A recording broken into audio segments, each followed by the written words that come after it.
On a freezing January morning in 1909, the little wooden church at Rattle Run opened its doors to a sight no parishioner could have imagined. Blood on the pews, a stove full of ash, and something far darker inside.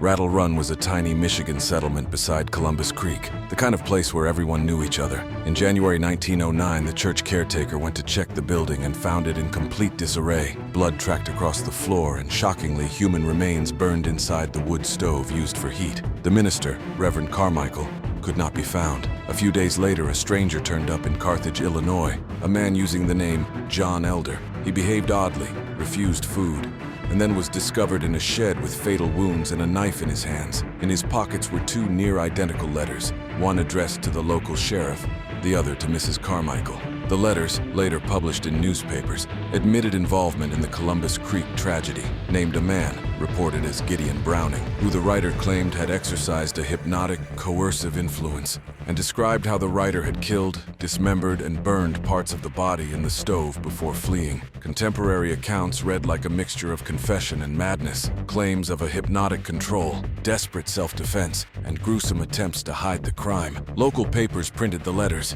but details and names vary between reports, and later retellings have blended fact with rumor. A vanished town and an unanswered question. Murder, a delusion-driven confession, or something stranger. The Rattle Run Church still echoes with the mystery.